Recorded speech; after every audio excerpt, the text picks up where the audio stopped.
ध्यातो तुझी राजसयोग मुद्रा, नेत्री नये रे तुझ वीण निद्रा.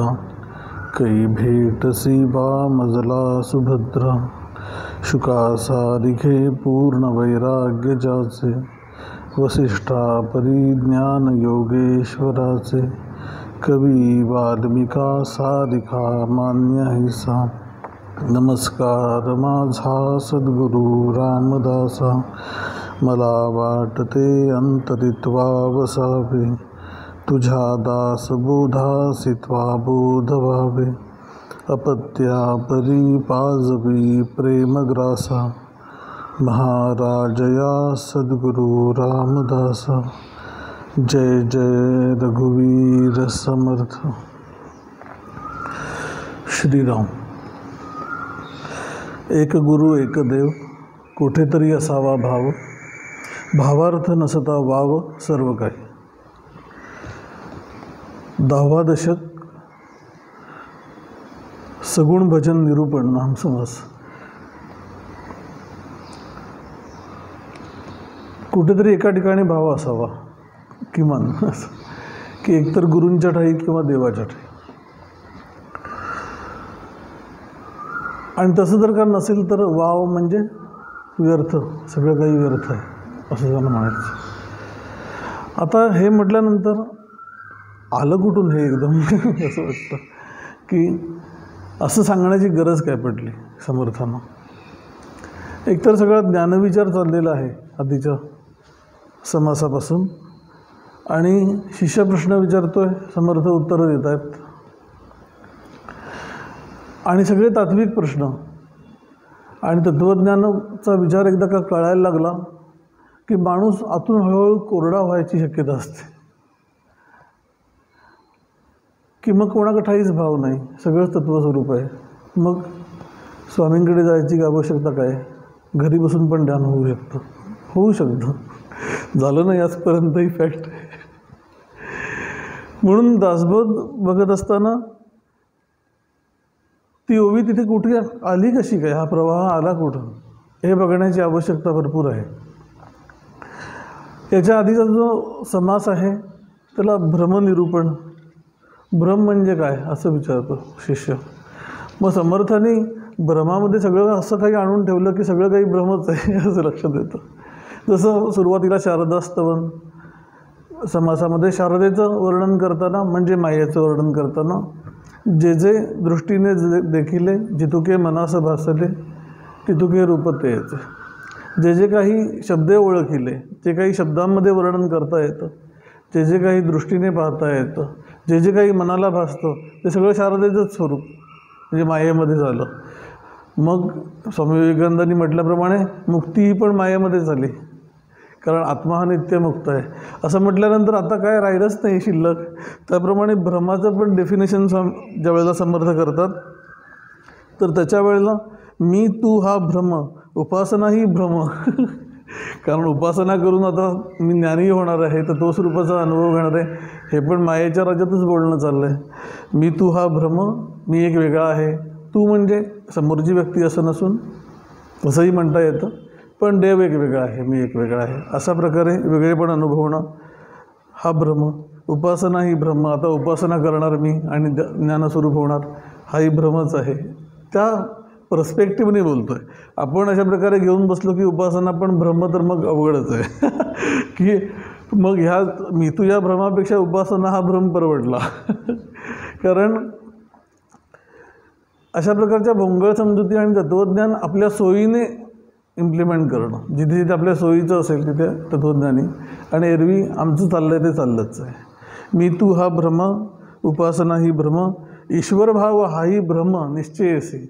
असं म्हटल्यानंतर वाटतं की अरे मग हे सुद्धा भ्रमच आहे, मग धरायचा कशाला. ते त्या ज्ञानस्वरूपाच्या संदर्भाने बोललेलं आहे, सापेक्षतेने बोललेलं आहे की हे सगळं भ्रम आहे. तत्त्वस्वरूपाच्या अंगाने बघायला गेलं तर भ्रम आहे, पण जोपर्यंत त्याचा अनुभव नाही तोपर्यंत तो ईश्वरभाव धरण्याची आवश्यकताच आहे. आणि त्याला हे कशावरून बोललं आहे ह्याचं तो श्लोक पण समर्थांनी लगेच कोट केलेला आहे की भ्रमेणाहम भ्रमेणत्वम भ्रमेणोपासका जनाः भ्रमेण ईश्वरभावत्वम ब्रह्ममूलमिदं जगत. हे सगळं जगच मिथ्या आहे असं जे म्हटलं जातं तत्त्वज्ञानामध्ये. म्हणजे त्याला शाश्वत अस्तित्व नाही तत्त्वस्वरूपाच्या सापेक्षतेने. म्हणून त्या जगामध्ये चालणारे सर्व व्यवहार मग त्या साधनांसहित सगळं भ्रमस्वरूप आहे असं म्हटल्यानंतर या कारणे सृष्टी भासत परंतु भ्रमची हा समस्त यामध्येचे विचारवंत त्याची धन्य. ज्यांनी विचार केला आधी पण जेही अर्थ शोधून पाहिला तयास तो प्राप्त झाला. अशा प्रकारे जे म्हटलेलं आहे की समजून घेऊन तत्त्वाचा गाभा त्याचा स्पर्श करण्यासाठी स्वतःच्या अंतरामध्ये खोल उतरणं ह्याच्यासाठी ज्यांची तयारी आहे त्यांच्यासाठी म्हणून हे सगळं वैचारिक भाग एक समजल्यानंतरसुद्धा अनुभूतीचा प्रांत गाठण्याची आवश्यकता आहे. आणि त्याच्यासाठी म्हणून तत्त्वाचा स्पर्श करून घेण्यासाठी जी धडपड आहे ती करत असताना तत्त्वज्ञानाचा एक आधार आहे. पण तत्त्वज्ञानाचा आधार घेत असताना एकदा का ते तत्त्वज्ञान शब्द बोलायला समजायला लागले की माणूस सगळीकडचं भक्ती सगळं बाजूला करून टाकतो आणि आपण शहाणे झालेलो आहोत अशा प्रकारचं त्याला वाटायला लागतं. इथे रिस्क आहे असं समर्थना सांग. म्हणून काय काय भ्रम आहेत ते जर का बघितलं आधीच्या समासामध्ये की आता जे जे देईज येते ते पुढे पावी येते. मी पुण्य करतो का करतो? लोकांना दान केलं पाहिजे. कशासाठी? तर मला उद्या अडचण पडली तर मला ते मिळेल. हा भ्रम असं म्हटलं. मेले माणूस भोजना येते या नावं भ्रम की गेले आता ती व्यक्ती आणि आता त्यांचा तो जीव आलाच जेवायला. या सगळ्या समजुती भ्रम आहेत. म्हणजे समर्थ एवढं बुद्धिनिष्ठ बोलत आहेत की आम्हाला ते कित्येक वेळेला झेपत नाही. आमच्या समजुतींना ते अगदी सरळ करून टाकतात शास्त्राच्या दृष्टीने आणि ते काही आम्हाला असं कसं असेल येत असलं पाहिजे असं वाटतं. ये जन्मीचे पुढले जन्मी काही एक पावेन मी प्रीती गुंतली मनुष्याचे नामी या नाम भ्रम. आणि असं झाल्यानंतर एका बाजूला तत्त्वज्ञान पटलं आहे पण तत्त्वज्ञान पटलं असलं तरी अनुभव नाही आहे. मग एका बाजूला तत्त्वविचार बोलायचा आणि दुसऱ्या बाजूला मोठेपणाची पण इच्छा धरायची की मला कसं बोलता येतं आहे हे लोकांनी ॲप्रिशिएट केलं पाहिजे. स्वामी जसं पूर्वी म्हणायचे की काय म्हणाल तरी काहीतरी दान दिलं किंवा काहीतरी झालं तर कोणीतरी किमान थँक्यू तरी म्हणावं असं वाटतं. आणि ह्या सगळ्या समजुती काढून टाकण्यासाठी म्हणून त्या सगळ्या प्रथा आपल्याकडे ज्या आलेल्या आहेत की ते गोग्रास घालणं तेच ते उदाहरण देत असत की त्याने काय होतं की तो एरवी कोणाला तरी दिलं तर तो किमान थँक्यू म्हणतो पण गाईला काय खायला घातलं तरी वळून थँक्यू म्हणत नाही. अपेक्षा नसते तशी. म्हणून तत्त्वविचार बोलता येणं एक भाग आणि तो प्रत्यक्ष स्पर्श करण्यासाठी म्हणून तत्त्वाला ती व्यक्ती ज्यावेळेला अंतरंगात उतरण्याचा प्रयत्न करते त्यावेळेला तिच्या या सर्व प्रकारच्या बाह्य प्रवृत्ती उपभोगपर मान मिळवण्यासाठीच्या मोठेपणाच्या सगळ्या समजुती ह्या आत तशाच इंटॅक्ट ठेवून जर का वागत असेल तर तो स्पर्श त्याला काही केला होत नाही आणि झाला तरी रुजत नाही. आणि अशा अपरिपक्व अवस्थेमध्ये मोठ्या मोठ्या गोष्टी बोलणं हा सगळा भ्रम आहे असं म्हटलं समर्थांनी. देह कुठल्या कुठल्या प्रकारचे आहेत तर अवघे मिथ्या म्हणून बोले आणि सामर्थ्यावर मन चाले. सगळं मोठं खोटंच म्हणतो आणि आतमध्ये सामर्थ्याची इच्छा आहे. ज्ञाते वैभवे दपटले या नाव ब्रह्म. ज्ञाते म्हणजे ज्ञानी व्यक्ती म्हणजे विचाराने ज्ञानी झालेल्या अजून अनुभूतीचा स्पर्श नाही पण त्यांना सगळ्या मोठेपणामध्ये ते वाहून गेले आणि मुख्य स्पर्श करायचा ईश्वराला राहून गेला या नाव ब्रह्म. मग त्यांनी ती लिस्ट केली की देहाभिमान कर्माभिमान जात्याभिमान कुळाभिमान हे तर आपल्याला समजू शकतं की जातीचा अभिमान धरणं कुळाचा अभिमान धरणं म्हणजे असं नसं म्हटलं तरी आपल्यामध्ये ते कुठेतरी असतं. फार मोठ्या आम्ही टोकाच्या जातीचा अभिमान धरून बसलेला नसतो कुळाचा अभिमान पण आतमध्ये कुठेतरी आपण आहोत हे लक्षात असतंच. पुढे ज्ञानाभिमान मोक्षाभिमान या नावं भ्रम. मला असं माझं छान ध्यान लागतं कोणाचं लागत नाही एवढं भ्रम आहे. कारण एवढे लोक आजपर्यंत ज्ञानी होऊन गेले त्या सगळ्यांनी दिलेलं हे वाङ्मय तू बोलतो आहेस, त्याच्यात आधारित चालायचा प्रयत्न करतो आहेस आणि कुठेतरी साधलं तुला आज आणि माझं होऊन गेलं असं म्हणणं भ्रमाचं लक्षण आहे. कारण माझं होऊन गेलं ह्याच्यामध्ये जो माझ्याला जे अंडरलाईन आहे याचा अर्थ अजून देहाभिमानच आहे. मी देही किंवा शरीर भावच अजून प्रबळ आहे, त्यामुळे काहीतरी झालं याच्यामध्ये विशेष जे वाटत राहतं ब्रह्माचं लक्षण. असं म्हटल्यानंतर तो शिष्य पण हळूहळू तत्त्वज्ञानाचा विचार अंतःकरणात प्रगाढ झाला. मग तो असं विचारतो आहे की ज्ञानी व्यक्ती जर का त्याने देह ठेवला, सामान्य व्यक्ती जर का गेली तर तिला पुनर्जन्म आहे आणि पुनर्जन्म कशामुळे आहे तर मागच्या जन्मात जे जे काही भोगावं असं वाटलं जातं वासना आणि त्याच्यामुळे पुन्हा जन्म घेणं भाग आहे. पण ज्ञानी व्यक्ती तर असं म्हटलं जातं की त्यांना सर्व वासनांचा नाश झालेला आहे, तत्वस्वरूप झालेला आहे. मग ज्ञानी व्यक्तींनी देह ठेवल्यानंतरसुद्धा त्यांचे सगळे चमत्कार नंतर पण अनुभवाला कसे काय येतात,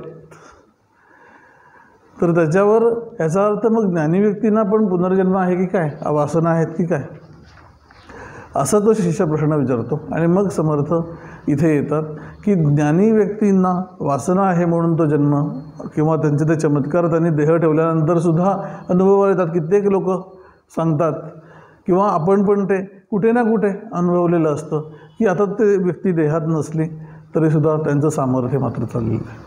कृपा अनुभवाला येते आहे. अनेक प्रकारे सांभाळणं चाललेलं आहे देहात नसतानासुद्धा. देहात असताना जेवढं सांभाळत होतं त्याच्या पलीकडे जाऊन आता सांभाळणं चाललेलं आहे. मग हे सगळं काय आहे तर समर्थाने असं म्हटलं आहे की ज्ञानी मुक्त होऊन गेले, त्यांचे सामर्थ्य उगेची चाले का जे पुण्यमार्गे चालले म्हणून, या पुण्यमार्गाने चालले म्हणून हे चाललेलं आहे. आणि ज्यांचा त्यांच्या ठिकाणी भाव आहे ती एक अज्ञात शक्ती शरीराने व्यक्त होत होती, ती आता शरीर नसताना पण व्यक्त होतेच आहे, कारण पुण्यमार्गाने चाललेली त्यांच्या आयुष्यात. म्हणून ज्या कारणाने पुण्यमार्गे चालावे, भजन देवाचे वाढवावे, न्याय सांडून न जावे अन्याय मार्गे. आपल्याला पण उन्नत अवस्था प्राप्त करून घ्यायची असतील तर पुण्यमार्गाने चालावं. पुण्यमार्गाने याचा अर्थ भरपूर पुण्य जमा करावी आणि संचय करावा असं नसून पुण्यमार्गाचा ईश्वर प्राप्तीचा मार्ग, ज्या मार्गावर संत चालले त्या मार्गावर चालावं. त्याने काय होईल तर त्या मूळ स्वरूपाचा अनुभव स्पष्टता येईल.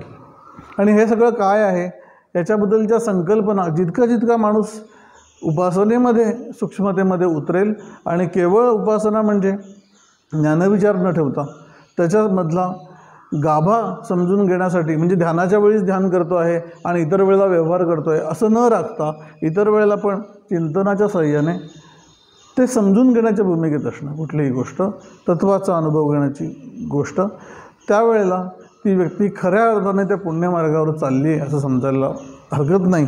आणि मग हे सगळे जे संदिग्धता आहेत त्या एका फटक्यात नष्ट होतात असं नसलं तरी हळूहळू त्या विरळ होत जातात. असं आहे होय असं लक्षात येतं कित्येक वेळेला. आणि हे सगळा जो भाग आहे ह्याच्यासाठी समर्थांनी असं म्हणाले की कुठेतरी एक भाव असण्याची आवश्यकता आहे.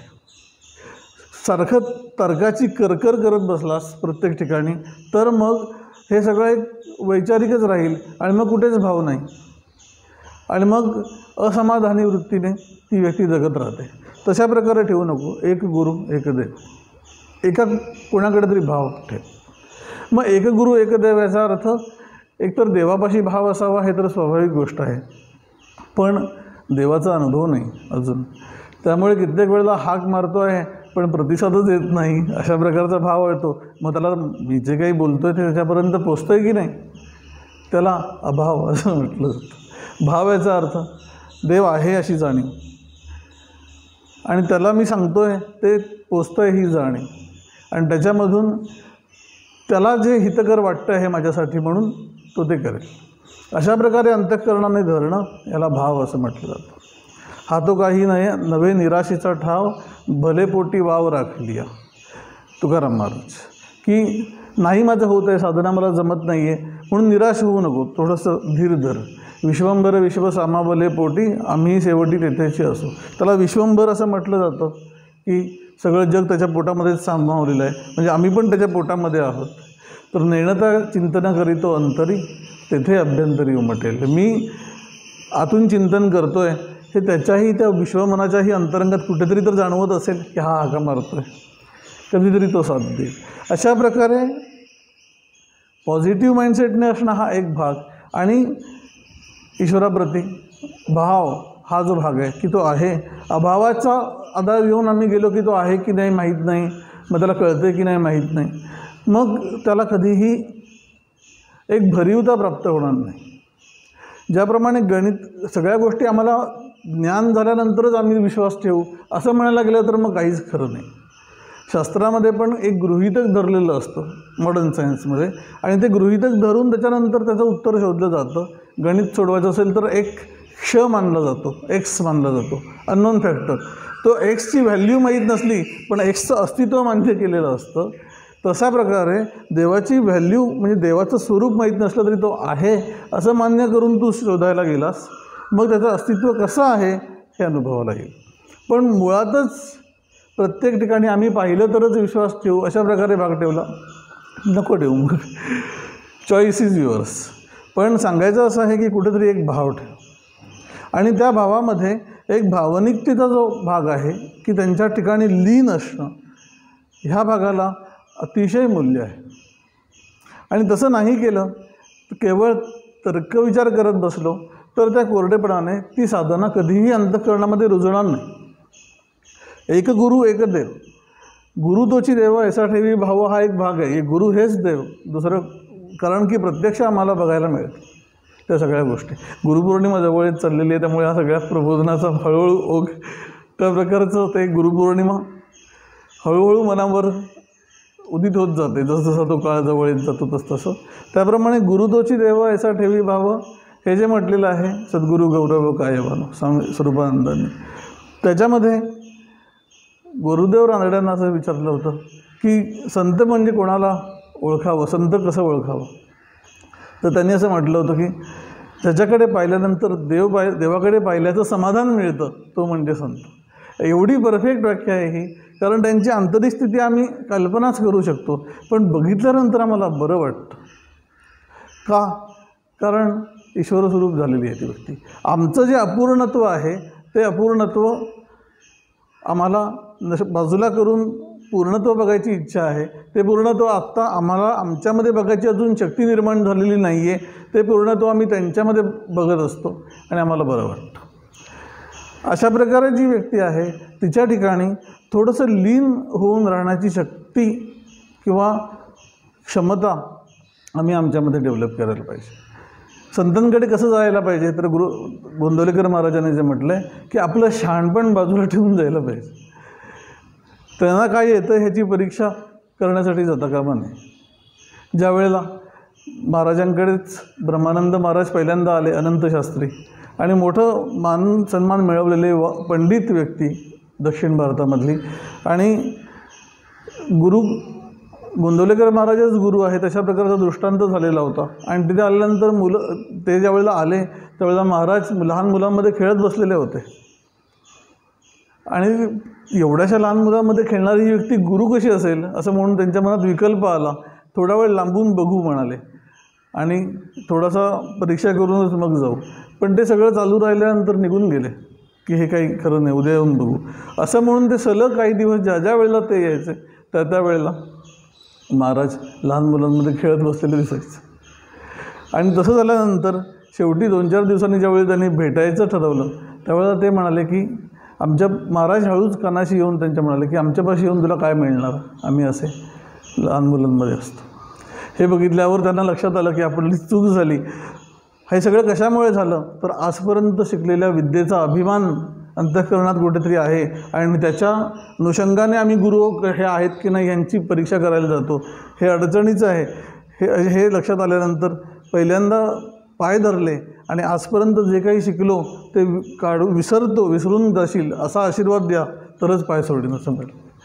काय सगळी ती विद्वत्ता वगैरे करायची आहे या ठिकाणी जे मिळणार आहे ते खरं आहे हे त्या व्यक्तीला कळणं, शिष्याची तयारी, सत्शिष्य असं जे म्हटलं जातं ते कॅटेगरी आहे ही सगळी, की गुरूंकडे कसं जावं याची लक्षणं हे पण समजून घेणं पण संतांकडूनच करता येतं. म्हणून अशा प्रकारे एक गुरु एक देव कुठेतरी असावा भाव. देवाच्या ठिकाणी आमचा भाव आहे तो जितका आहे जितक्या प्रमाणात आहे तितक्या प्रमाणात तो राखणं, ज्ञानविचार आम्हाला समजायला लागला म्हणून सगळे भक्तीचे उपचार टाकूनच दिले अशा प्रकारे न करणं. बरी स्नान संध्या करी एकनिष्ठा विवेके मना आवरी स्थान भ्रष्टा. उगीच आगाऊपणा करू नको. रोजचं थोडंसं उपासना जी आहे मग ती सगुण आहे निर्गुण आहे त्याच्यावर चर्चा करत बसू नको. सगुण निर्गुण कासया हा भेद एकाला अभेद वास होते. एक सगुण उपासना म्हणजे ह्या समासाचं नाव सगुण भजन आहे. याचं कारण आम्हाला निर्गुण तत्व हे कळत असलं विचारांनी आणि ते विचारांची कक्षेमध्ये येत असलं तरी आमचं बहुतेकचं म्हणजे व्यवहारामधलं सगळंच वावरणं हे सगुणामध्येच चाललेलं आहे. आणि मग त्याच्या आधारे सगुणाचे आणि आधारे निर्गुण बाबीचे निर्धार. केवळ निर्गुण तत्वाचा आम्ही वेध घेऊ. आम्ही म्हणजे ध्यानवाले असं स्वामी म्हणत, किंवा आम्ही म्हणजे ध्यान. मग लोक पण म्हणतात तुम्ही म्हणजे ध्यान. ध्यान शब्दावर कोटी. कारण दुसरं काही नाहीच जमत आहे आम्हाला. तसं नाही आहे. त्या उपासनांचं मूल्य आहे. ते मूल्य काय आहे तर अंतःकरणाची मृदुता साधणं.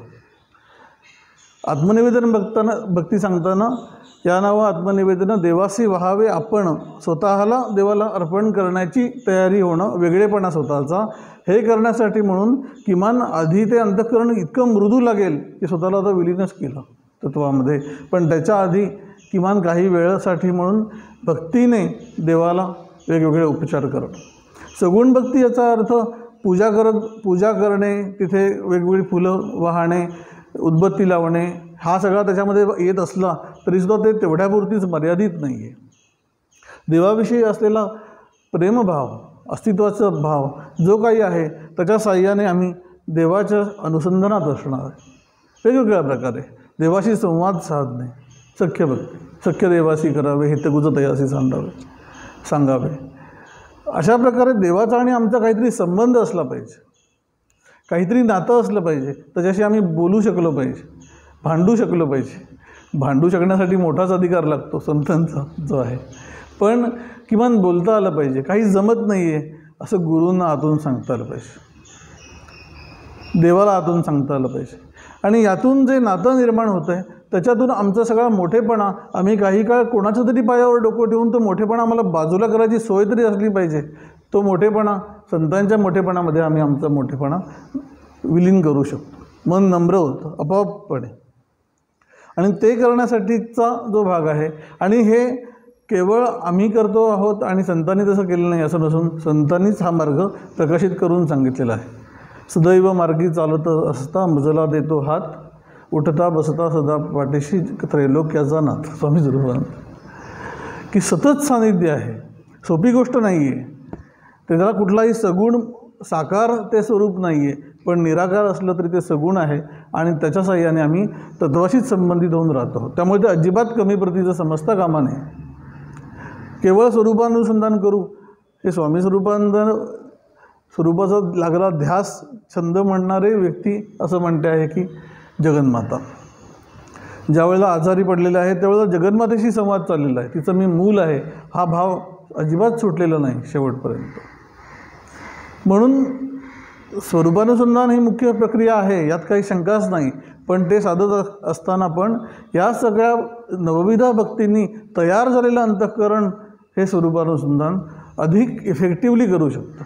तसं जर का नसतं तर केवळ आत्मनिवेदन भक्तीच सांगितली असते आणि त्यासोबत नवविधा भक्ती संपवू शकले असते. पण पहिल्यापासून श्रवणम कीर्तनम हे सांगण्याचं कारण हे आहे की अंतःकरण तयार असलं पाहिजे. विचारांनी समजणं हा एक भाग आहे, पण करता येत नाही हे आम्हाला अनुभवाचं आहे. मग करता येत नसेल तर या सगळ्या टप्पे हे नाकारू नकोस. तुझ्या ज्या प्रकारची आतली कल्ट आहे तुझा त्या प्रकारे देवाशी संबंधित होत राहा. मला आरत्या करायला आवडतात, कराव्यात, काही प्रॉब्लेम नाही. मग त्या पूर्वी एक जणांनी ते हे केलं होतं की ध्यान जमत नाही मग तुम्ही काय नुसती उदबत्ती फिरवणार. फिरवू दे ना, उदबत्ती फिरवण्याला मूल्य आहे की उदबत्ती फिरवण्यातून जर का मला बरं वाटत असेल तर करावं. ईश्वराचा स्पर्श तर होतो आहे अंतःकरणाला. ती उदबत्ती किंवा ते फुलं वाहणं हे देवासाठी चाललेलं नसून माझ्या अंतःकरणामधल्या भक्तिभावाला व्यक्त होण्यासाठीचं म्हणून ते माध्यम आहे आणि त्याचा जरूर उपयोग करून घ्यायला पाहिजे. ते रामकृष्णांकडे ज्यावेळेला ब्राह्म समाजातले लोक येत असत आणि आम्ही केवळ निराकाराची उपासना करतो, निराकार ब्रह्माची, बाकी सगळं करत नाही, त्यावेळेला ते एक छान वाक्य म्हणाले होते की इथल्या 5 वर्षाच्या पोराला पण निराकार दिसत असतं. निराकार दिसत असतं. कारण का तर ते नुसतं बडबडायलाच शिकलेलं आहे, निराकार निराकार निराकार. मग रामकृष्णांनी त्यांची थट्टा करताना जे म्हटलं होतं की आम्ही भक्त लोक हे सप्तसुरांच्या रागरागिण्यातून नवविधा भक्तीच्या साह्याने वेगवेगळ्या स्वरांनी त्या ईश्वराची आराधना करत असतो आणि तुम्ही मात्र निराकरणाचा केवळ पॉ लावलेला आहे. निरस असं न करता जो रसमय ईश्वर आहे त्याला सर्व रसांनी भजणं आणि त्याच्यासाठी म्हणून संतांचं साह्य घेणं. संत हे हा सगळा मार्ग आम्हाला प्रकाशित करण्यासाठी म्हणून अवतीर्ण झालेले आहेत आमच्या सुदैवाने. त्यामुळे संतांचं सान्निध्य लाभणं, त्यांच्याकडून तो मार्ग ऐकायला मिळणं, बघायला मिळणं त्यांच्या ठिकाणी, ती स्थिती ही म्हणजे असामान्य गोष्ट आहे, भाग्याने लाभलेली. आणि ज्यांना लाभली आहे तरी तरी किमान त्याची हेटाळणी करू नये असं नकाच. कागा सांगा जावे संतांची शरण, काही संतांविना ज्ञान नाही. संतांनी सांगितलं नाही तर आम्हाला कळणार नाही का? जसं आम्ही आज कॉलेजला त्याची दरवेळेला गरज असते अशातला भाग नाही, आपला आपण अभ्यास करून लोक ग्रॅज्युएट होऊ शकतात. तसं संतांकडे न जाता पण आम्ही वाचून ग्रंथ आमचं आम्ही करू शकतो. कशासाठी व्हावी संतांची मध्यस्थी, आम्ही ब्राह्मी स्थिती स्वये गाठू. नका बोलू ऐसे पावाल पतन, अभिमान तुम्हा नागवेल. स्वामी म्हणे संत ब्रह्ममूर्तिमंत, विश्वकल्याणार्थ भावरती. म्हणून आमच्या जोराने आम्ही करून घेऊ, संतांकडे जायची गरज नाही, अशा प्रकारच्या भावात राहू नकोस. देहबुद्धी ही एवढी सूक्ष्म आहे आतमध्ये की ती कुठे जाऊन फसवेल सांगता येत. म्हणून ज्यांच्याकडे बघून मी कोणीतरी आहे असं म्हणण्यापेक्षा मी कोणाचा तरी आहे हे म्हणणं जास्ती शहाणपणाचं. हे महाराजांनी जे म्हटलं आहे अतिशय योग्य गोष्ट आहे. कारण मी कोणीतरी आहे आणि आता मला समजायला लागलं आहे, कधीच्या कधी ते गोष्ट बाजूला पडू शकेल.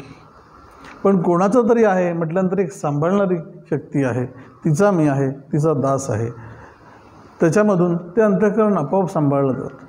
म्हणून या सगळ्या गोष्टींना जे मूल्य आहे, संतांच्या पायी शरण जाणं, देवाच्या पायी शरण जाणं आणि तो ईश्वरभाव आम्हाला सतत राखता येणं ही सामान्य गोष्ट नाही.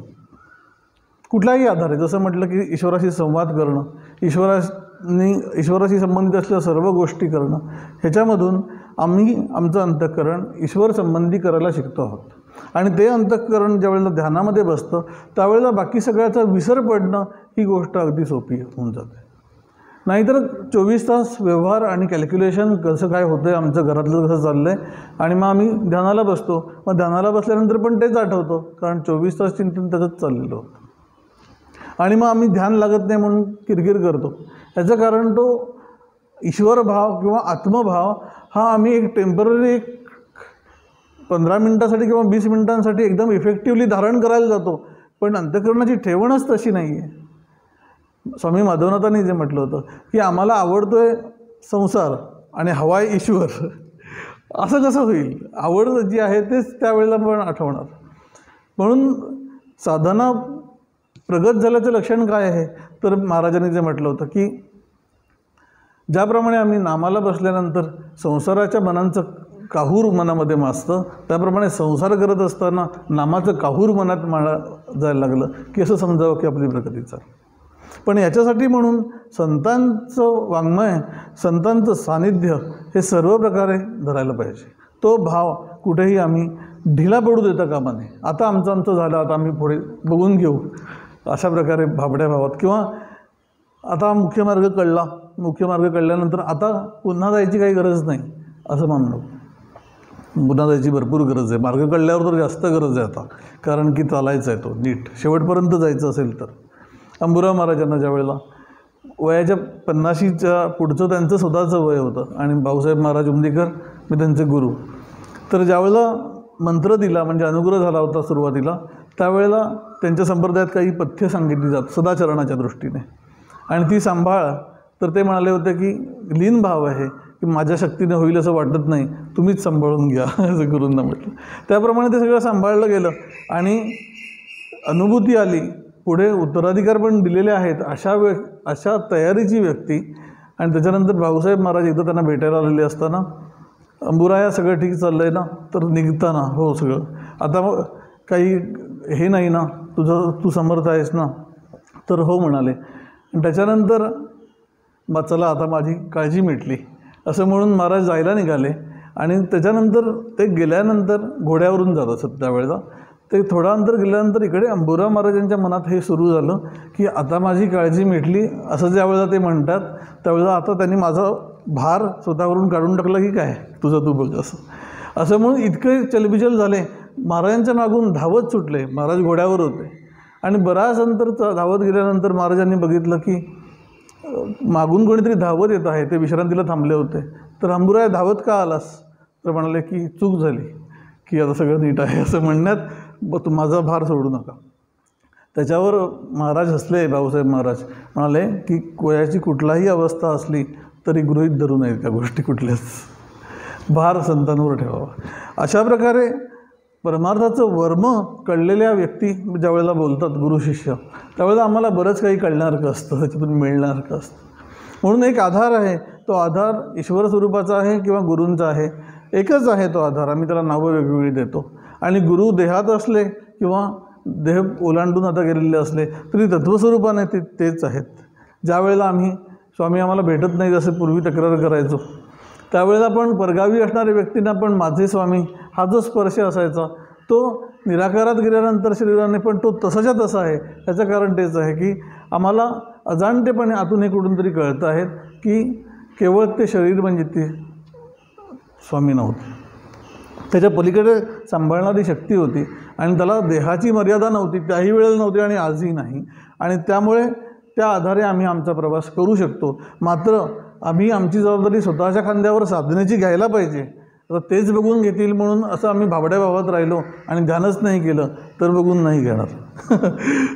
ते आम्ही ध्यान करतो आहोत योगक्षेमम वहाम्यहम, म्हणजे त्याच्यामध्ये योग म्हणजे पुढची अवस्था प्राप्त होणं आणि क्षेम म्हणजे झालेली अवस्था सांभाळणं अंतःकरणाने. हे जे भगवंतांनी दिलेलं वचन आहे की हे मी तुझं सांभाळेन साधनेच्या बाबतीत, पण ते सांभाळेल म्हटल्यानंतर त्याच्याकडे किमान दे तरी तू, मग तो सांभाळेल. तू स्वतःच खांद्यावर ओझं घेऊन बसलास स्वतःच्या साधनेचं आणि प्रगतीचं, मग तुझं तू सांभाळ. म्हणून उद्रेदात्मनात्मानम हे खरंच आहे, प्रश्नच नाही. स्वतःला उंच धरून ठेवायला लागेल.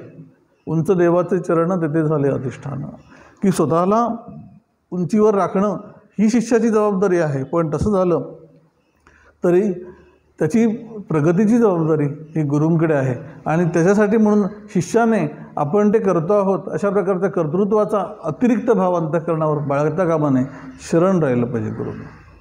स्वतःचा मोठेपणा बाजूला ठेवायला पाहिजे. खरं तर मोठेपणा नाही आपल्यामध्ये काहीही, हे संतांकडे बघितल्यानंतर लगेच कळत असतं की त्यांच्या त्या अवस्था आणि ज्ञानसागर असाच शब्द मनामध्ये येतात त्यांच्याकडे बघितल्यानंतर. तर त्याच्यामध्ये लीन होऊन राहणं ही नॅक ज्या व्यक्तीला जमेल त्याला ते सांभाळता आहेत हा भाव पण आपोआपच तो अनुभवाला येत जातो. आणि तसं नाही केलं तर सर्व काही व्यर्थ आहे असं समर्थांना म्हणायचं. म्हणून एका बाजूला निर्गुण तत्वाची अनुभूती घ्यायची आहे, पण दुसऱ्या बाजूला आमच्या अंतःकरणाची ठेवणी सगळी सगुणाची आहे. त्याचा आधार आम्ही त्याला ईश्वर स्वरूप म्हणू, गुरु स्वरूप म्हणू, जे काही म्हणू, पण ते एकच तत्व आम्हाला सगुण रूपाने सहाय्य करत आहे. तो आधार घ्यायला शिकलं पाहिजे. आणि जर का ती प्रवृत्ती मुळात असेल तर ती प्रवृत्ती नष्ट करता कामा नये ज्ञानाच्या नावाखाली, ज्ञानविचाराच्या नावाखाली. हे या सगुण भजन समासाचं आपण आज सुरुवात बघितली. याच्या पुढचा पण बराच भाग याच्यामध्ये आलेला आहे, तो पण पुढच्या वेळेला बघूया. हरिओम तत्सत.